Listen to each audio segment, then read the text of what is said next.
Hey there, and welcome to The Hash. I am Zach Seward. I am joined today by David Morris, Jen Sanasi, and Naomi Brockwell. We are going to get you up to speed on all the latest in crypto news, and we are going to start with Naomi. Take it away.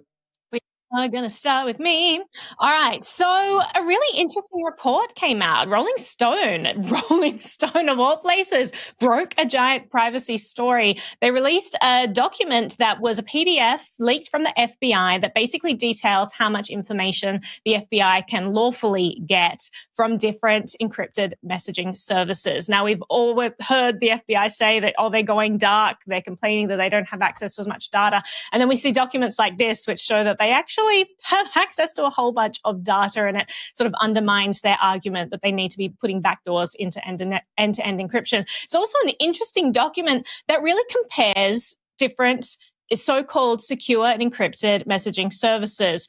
Overall, Signal absolutely comes out by far as the winner, with just the least amount of data possible that is kept and collected on its users, which they can actually even hand over. So that's an interesting takeaway. A lot to dive into here about the kind of details of this.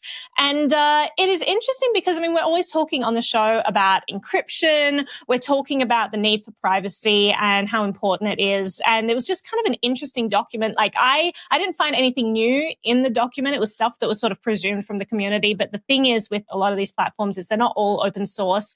A lot of this stuff is self-reported. So when they say how secure they are, what they give away, we're trusting them to be accurate in their own self-reporting. But this document kind of confirmed a lot of that stuff, which was very interesting. I'm going to throw this to the group for your initial takeaway on this. David, I'll start with you. What were your thoughts when you saw this big leak?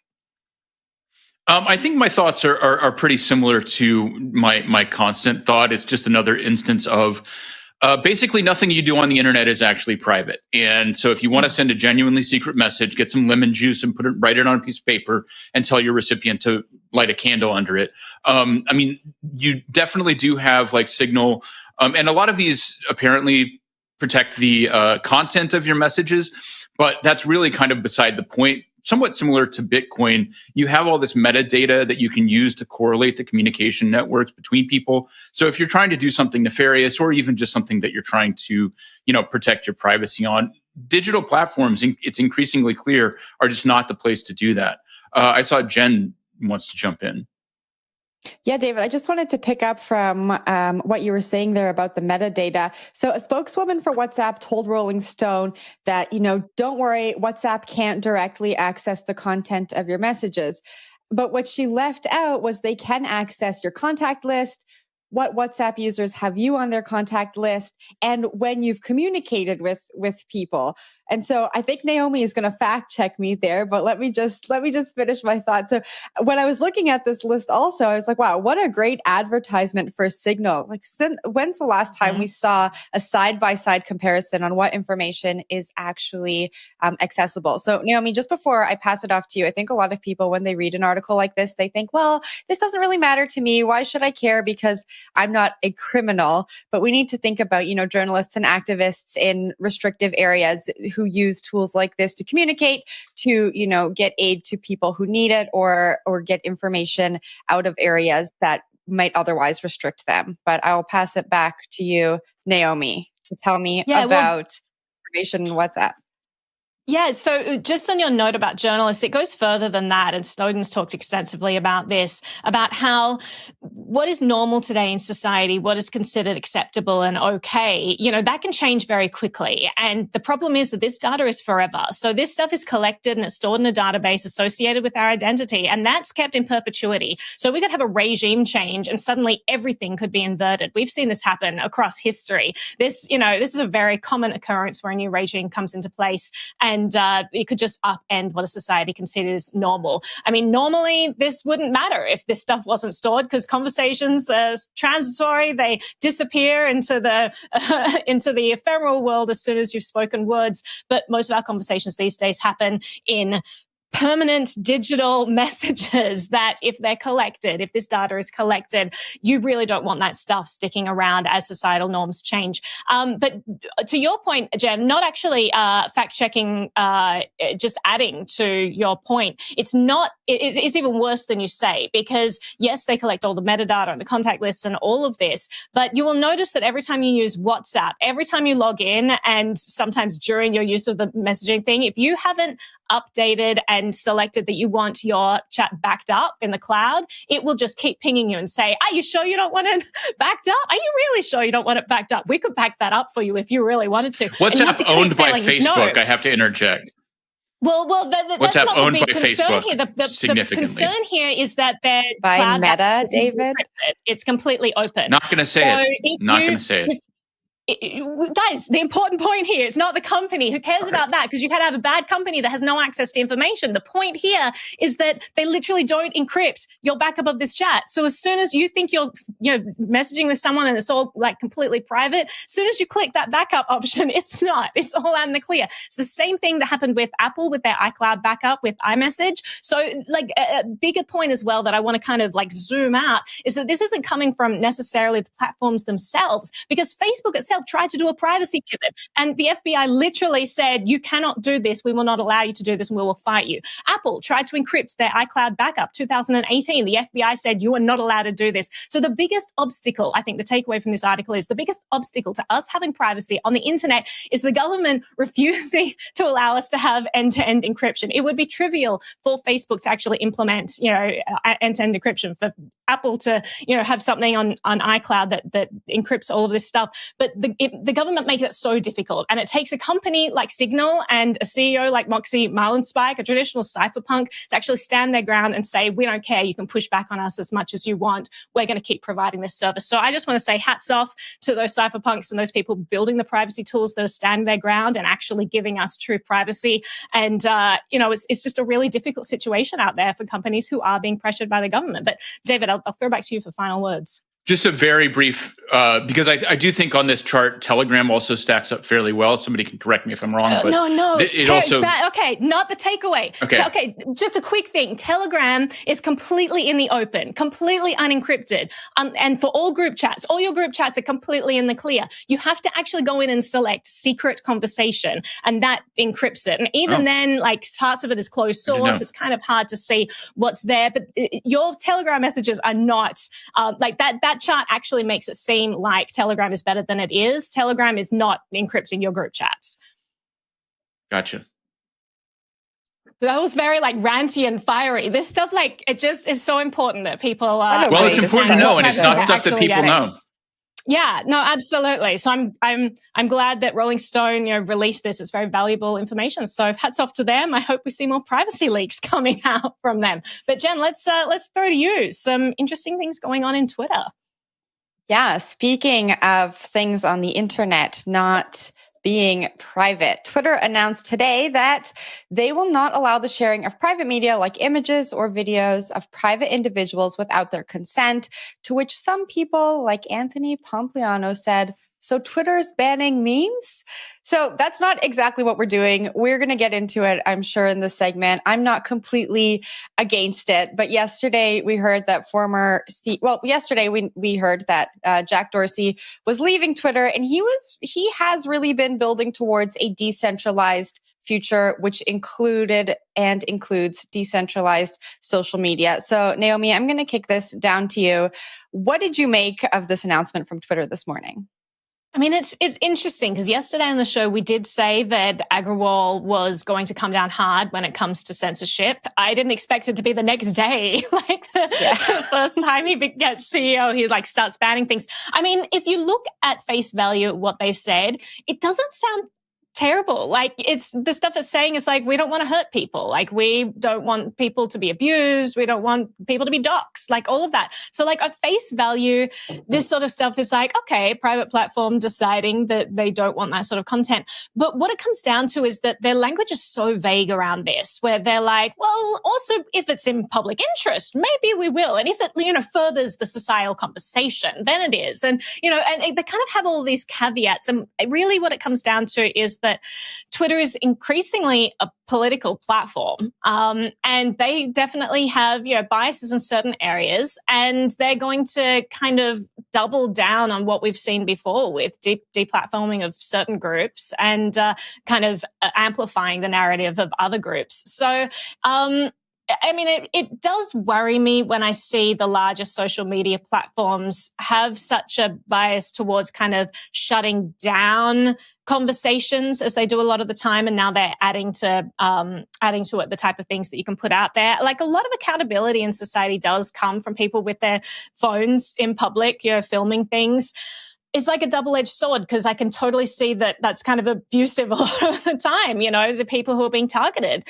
So I kind of agree with Twitter there. But on the other side, it does provide accountability on other sides of things. You could be filming a police officer who's abusing their power, and that may not be allowed on this platform anymore. Like, it's just very unclear what will be allowed on this. And what it comes down to is, like, the biggest platform for enabling us to converse with each other is clamping down. And, like, what are the solutions? Where are the spaces on the internet where we can still have free discourse? And a lot of people are kind of looking to those decentralized platforms where censorship isn't possible, because it's decentralized, because there is no CEO to pressure, because there is no central database to take, pull things out of. But Jen, I'll throw this to you for your thoughts on that. Yeah, I just wanted to add some more information. So part of Twitter's announcement, that they said that you would have to report the image or media file. So if it's an image of you, you'd have to report it before it was evaluated by them. It doesn't apply to public figures or the media. And it puts Twitter in an interesting situation, because if a video is reported and they feel that the outcome of the video or the public good of the video outweighs your claim to privacy, they may choose to leave it up. So it's putting them in a situation where they're going to have to make these judgment calls. Zach, I don't know. What do you think of this announcement? Yeah, I think the timing is really interesting and suggests that I think there might be, you see sort of rumblings on crypto Twitter that, oh no, like the end times for Twitter are near. We need to start thinking up some alternatives, for the time being, and probably for the foreseeable future.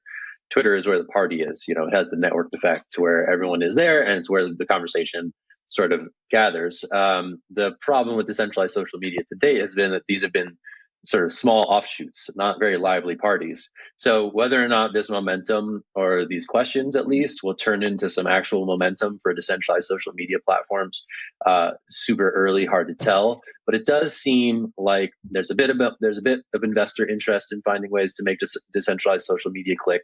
Twitter itself is trying to build ways to make decentralized social media click. And I wouldn't be surprised if this ultimately became a turning point, seeing Jack step down, Twitter sort of take a new era without its founding member as CEO. So going to be interesting to watch. But yeah, I'll kick it to David for his last thoughts here. Yeah, I just was looking at my phone for a second because I was looking up the stock, and it's really weird, frankly. Like, when the Dorsey retirement announcement came out yesterday, there was this huge sudden spike in Twitter stock, and then it just immediately went back down. And we've seen downward momentum since then. And it seems like the narrative shifted really quickly. I'm speculating about the initial narrative, but this censorship thing seems to have maybe had some downward pressure on the stock. And I would say that I have a question, I guess. Is it private as in stuff that's filmed inside? Because at least in the United States, a lot of the legal standards are, if you're in public, there is an implicit legal consent to be, photographed. And I wonder about that, because that seems to be Twitter going even beyond the limitations of what we consider normal speech in the United States, at least. So that's intriguing to me. If it's just any private individual, you can't publish a photo without their consent. That's going even further. So that's just a question for me. Well, so about how they're going to implement this. We certainly will. But we're going to take a break, and I'm about to tell you what's coming on the other side of the break. So stick with us. It's The Hash. When we return, we're talking about a $10 million yacht. David is hesitant to call it a super yacht, but some could argue it is. You can buy it with Bitcoin, Dogecoin, and some choice NFTs. What a crazy time to be alive. Stick with us. It's The Hash. We'll talk about it after the break.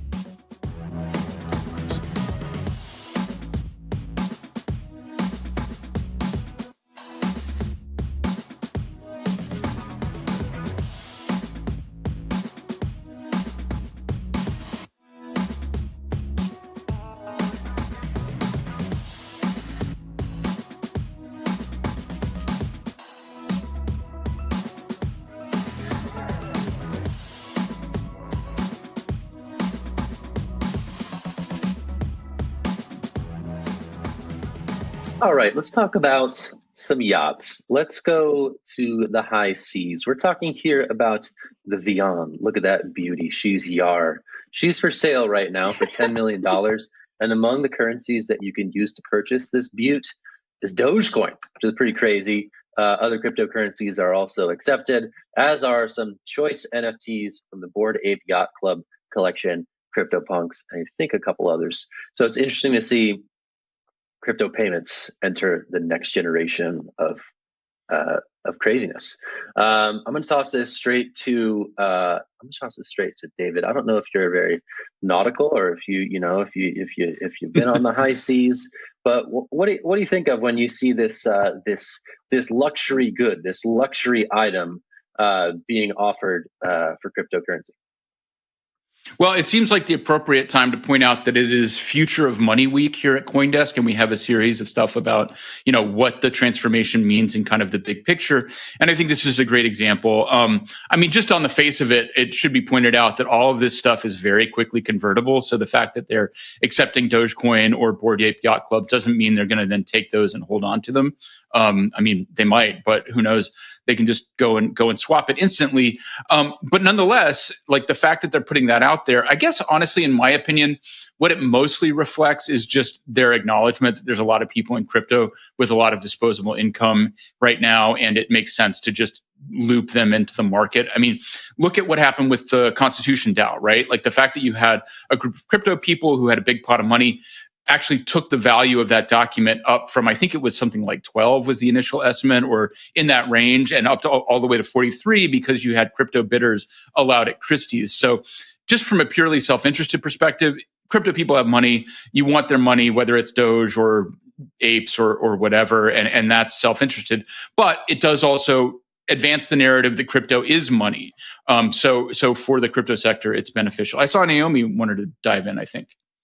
I didn't, or did but I miss Jen? Totally will. I'm just asking the question, like, who owns this? Like, is this a crypto person? Like, whose yacht is this? I'm kind of like thinking of all the whales out there. Like, who would have like a giant yacht like this that would be interested in accepting Doge and Bored Ape? I don't have an answer to that. Or maybe they're like newbies. This is their way of getting in. They're like, I dive in fast, just selling this and going all in on Doge. It's kind of interesting. But Jen, I'll throw it to you. I was also wondering whose yacht is this, but I had a very serious question for this panel. If you had $10 million in Doge and a CryptoPunk worth $10 million, which would you spend on the yacht? I would sell both of them and buy other things. I don't know. I mean, that's a pretty cool yacht, but the calculus does change for these different cryptos, I think, right? Like the Doge Deca millionaire might be more inclined to turn those gains into an actual yacht than maybe they would with an asset like Bitcoin, right? Or, the calculus of NFTs is certainly interesting as well, right? These floors may or may not be this high for all of eternity, and the ability to flip that into a luxury good, be it, I don't know, jewelry or a giant boat, is pretty interesting. And I'd be curious to see if any crypto buyers took up this family office. There is a nice note. Our colleague Mike Belushi tracked down this family office and communicated with them for a bit. They are seeing sort of crypto transactions become a bit more commonplace for some of their clientele. So I think when they put this on the market and listed these currencies as payment options, it's sort of a continuation of a trend that they may already be seeing. So interesting to see that the lifestyles of the rich and famous may be intersecting with crypto a bit more than we're aware of at this point in time. So I don't know. Do we have any bets? Do we think that there will be a crypto buyer here? I don't know, David. What do you think? Well, first of all, call me a boomer, but if I held any Dogecoin, I would trade it for literally anything that anybody would give me for it. So that would be my choice. As far as the buyers, I mean, why not? People are sitting on immense amounts of crypto-derived wealth right now. They've got to be up there. A yacht is a depreciating asset, though. Come on. Is it like a car? Like you drive it off the lot and you lose half the value of the car. Absolutely. It's probably like that. I'm not in the yacht market, but I think so. Increased ratio on a boat. Yeah. Costly upkeep to keep that thing. Here's my question. Are they taking Bitcoin? Are they taking Ethereum? Bitcoin and Ethereum are also accepted. So we got Bitcoin. So why is Doge the headline? Ethereum. Because it's the most gimmicky. Dog. Come on, bro. I wrote that headline, all right? Dog. It's a 6-word headline. It's like Ernest Hemingway, for sale, baby shoes, never used. Okay, come on, get my literary illusions. David, you got me. Yeah, so it's Bitcoin, there. Ether, Dogecoin, Solana, Phantom, BNB, Binance Coin, and CryptoPunks or Bored Apes. So we'll see if this thing sells in crypto. It may not. All right, let's change gears. We're switching it to David, your story. Yeah, so we had actually, we're focusing on one of them, but there were a couple of stories that dropped this morning or late yesterday about investment funds making big buys in Metaverse, and particularly in Metaverse land. And the headline is that there's something called Sandbox, which I actually was not familiar with, but there's a crypto real estate investing fund that put 4.3 million into some land in this thing called Sandbox. And we're already familiar with Decentraland and some of the prices that their assets are going for. And there are various quote unquote metaverses, plural. And, Naomi has gotten her rant off. And at this point, I might launch into a rant about how we're using the term metaverse. But clearly there's some interest from kind of mainstream or semi-mainstream investment funds. And I think the interesting thing here for me is they're explicitly talking about themselves as being long-term landlords in the metaverse. So they're buying the land. Maybe they're going to rent it out. Maybe they're going to flip it. It's getting to where there's some echoes of the way things work in the real world, especially in terms of early adopters and the benefits they have down the road. So who wants to jump in? Who has views about the metaverse so that I can then tell you that you're wrong? Well, that's such an inviting, enticing invitation. I'm ready to take the charge. The metaverse is so cool. That's just my thoughts. The metaverse. It's kind of like the blockchain when people were explaining the blockchain when that was emerging. So the fact that the metaverse is now also emerging as definitely a singular entity, I think it's super cool. David, what about you? Yes, I'm just going to let that sit for a minute and marinate. I think you made the point, right? That like the metaverse as the concept that we were buying into was this kind of interoperable thing where you would have assets. And ultimately, I think that is the thing that's going to play out, is that the yacht in the metaverse is actually going to be worth more than the land in the metaverse, because if it's all NFTs, you can move it between different realms. That's the point. And that's the distraction that Facebook is engaging in here, where they're talking about our metaverse. And also, let's not even get into the confusion that they're generating between the metaverse and virtual reality, which they're trying to use to like lever up this Oculus asset that they dumped a bunch of money into and it's giving them no returns. Anyway, open-ended rant. Jen, you have something to say that's not me just talking to myself. No, I have a question for you. So are you talking, do you think all metaverses are bad or just Facebook's? Because a Sandbox is kind of cool. Oh, I would love to hear more. I actually am not familiar with Sandbox, but my issue is really more with the framing. So, I mean, I can't tell you about the technicalities behind it, but it is an open metaverse that a lot of brands are getting into. So I think we spoke about on the show last week about Adidas buying land in the Sandbox metaverse, and they are thinking about creating their Adiverse. So you can imagine buying a pair of Adidas shoes, maybe getting an NFT that goes along with it that allows you access into that Adiverse. And then you've joined this entire Adidas community in this decentralized metaverse, which is very cool and not Facebook's narrative. You are totally right. Yeah. And I love that idea. And I've heard it, Stacey Maria Shimon was talking about it on Slate Money recently, that like you get something real and then you get something in the metaverse for it. I think that's a winner. I think we're going to definitely see that probably next week, the way things are going. But I think it's those mobile assets that move between the different metaverses because they're living on a blockchain that anybody can access. Like that's the value. The land is really just the way that the infrastructure builders monetize their end of the system. I mean, I don't necessarily, I mean, it's going to be important, but the land is kind of the closed element, and then the assets are the open element, I think is one way to think about it. Yeah, it's interesting to wonder whether this land is finite, because in the real world, when you buy land, there's only so much land that exists. So there's sort of like a supply and demand aspect to the value. And in the metaverse, it's like, can they change the code to increase the land? Because it's not technically taking up space. So just interesting how this stuff's going to go down the line. But as we wrap up here, I just wanted to mention that the YouTube chat, we've all agreed to pool our resources and buy the yacht, in case you're wondering, but they said only on the condition that they could party with all of us on the hash. So I said, okay, if you guys are cool with that, think it over. Don't give me the answer now, but I think we're ready to buy that yacht. But Zach, let's wrap this up. I mean, why not? I'll do it. I'll consider it. I worked as a ferry boat deckhand in high school, so I can even dock the boat if you guys want. So just let me know. We're good. All right. Hey, cool thing coming up right after this show ends. We're doing a Twitter Spaces.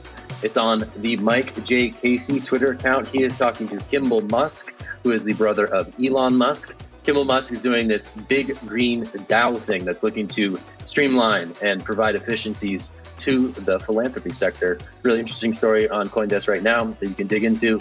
And this Twitter Spaces starts in a matter of mere minutes over at the Mike J. Casey handle. Check it out. I'm Zach. We got David. We got Naomi. We got Jen. We're the Hash. We're going to do a dance. All right. Bye. Come on.